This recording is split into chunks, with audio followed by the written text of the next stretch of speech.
We are truly at the end game, my friends. Thanos' last bow has signalled what can only be summed up as the decline of the MCU, with only Spider-Man No Way Home and Doctor Strange and the Multiverse of Madness being able to fit with the quality, ethos and enjoyment of the first three phases of the MCU. The Eternals, Shang-Chi, Black Panther 2 and now Antman Quantumania are truly showing that the Marvel formula and the magic is dead, and its corpse is being continually ventriloquized for profit and political messages. Antman Quantumania might be the worst Marvel film ever made. No way! Yes, even worse than Captain Marvel. I don't know, does anyone want me to do it again? Now, Ant-Man has never been as much as a draw as, say, Thor or Iron Man, but in each of his outings they were enjoyable and something a little different enough to entertain.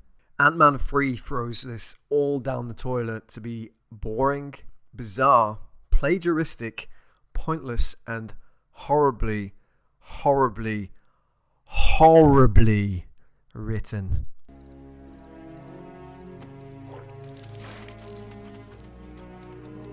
In a movie where you introduce the new big bad and the only high point of the movie, Kang played by Jonathan Majors, you choose Ant-Man to be the one who fights and beats him? This movie feels like something they put out to plug a scheduling gap or fulfill a contractual obligation for Paul Rudd to get a trilogy. Let's not even speak about the reshoots to add Marvel humor and the very different tonal trailers, which leads me to think there may be a potential director's cut hidden somewhere. Where's the dark brooding film the second trailer promised? I can assure you, you won't find it here.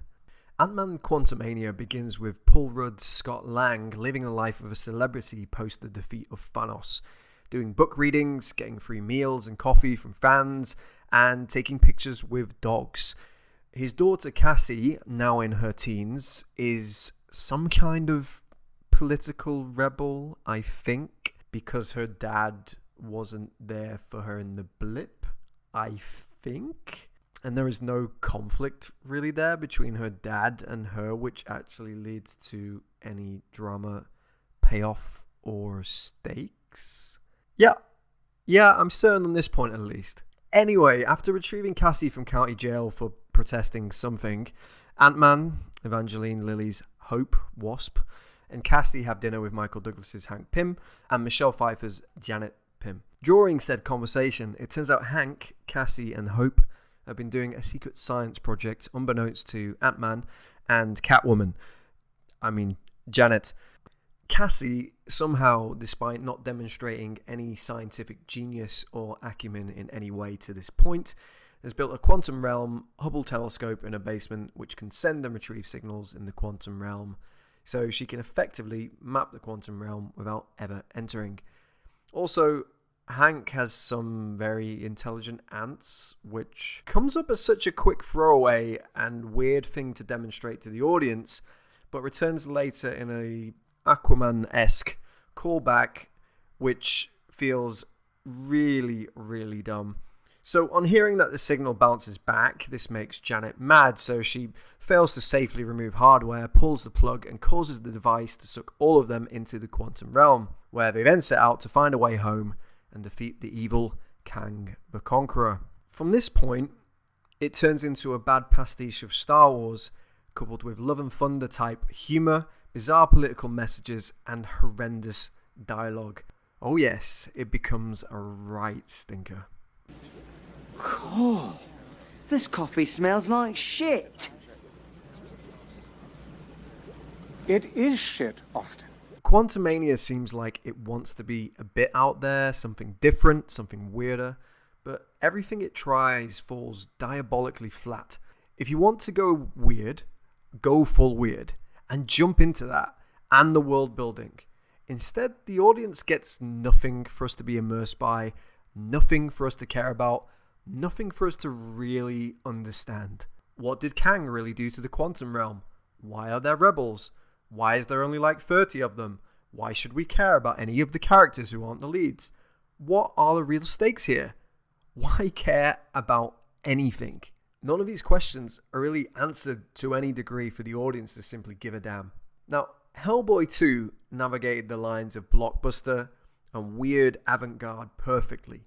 Hellboy and Abe, getting drunk, singing Can't Smile Without You is one of the most off-the-wall but brilliant moments in superhero cinema. It works, the film has a voice and a tone, and it rides the line perfectly. Ant-Man 3 plummets off the line head first and banishes itself straight into the quantum realm. It has no voice, no point, no originality. As I said, it rips off Star Wars. There are rebels fighting Kang's empire, and Kang himself may as well be Darth Vader given he actually has force powers. There's a cantina section, there are Jawa lookalikes, there's a battle scene that looked like it came straight from Attack of the Clones, but by a far less talented or inspired team. Kang even has clone troopers, and a fortress right out of George Lucas's once brilliant franchise. It is a mystery why this movie exists, or what this movie is meant to be, or what it is even trying to do. My head hurt trying to unpack the logic or reasoning. This is no homage to Star Wars before you wonder if that's actually the case. And this lack of purpose bleeds into the main characters. At no point do we feel like there is any real high stakes involved or inter-character conflicts to resolve and pay off. The second trailer for the film suggested a key daughter-father rift due to Scott not being there for Cassie during the blip. Kang seemed to be offering Scott a second chance in order to relive the lost time with her, but in the actual film, this is completely missing. And really, for the whole runtime, they continually bond, quip, team up, and seem to have no issues at all with each other than the ones that are political that Cassie seems to spout every so often. In some ways, that father-daughter dynamic is nice to see and rare in modern cinema, but when the film is crying out for something to keep you engaged, the film bottles its potential. Michelle Pfeiffer's Janet seems to keep secrets from the gang, which also come to nothing, and it becomes increasingly bizarre and frustrating that she tries so hard to hide things of little real impact. My reaction to these reveals is just... okay. The only thing I probably think she was truly hiding was her body count. Cassie Catherine Newton is one of the worst actresses and characters to be involved with the MCU since Brie Larson. I'm not sure the Wednesday Addams method of not blinking while talking was a good choice, Catherine. Paul Rudd does Paul Rudd, and that's fine. The amount of character development he gets in this movie, absolute zero. Kang is a standout. Jonathan Majors gives a great performance, moving from calm and eloquent to unhinged and disturbing. But he is ultimately wasted, and he's beaten in, frankly, embarrassing fashion. You know, I actually forgot about Hank and Hope. They may as well not be in this movie. They add absolutely nothing to it.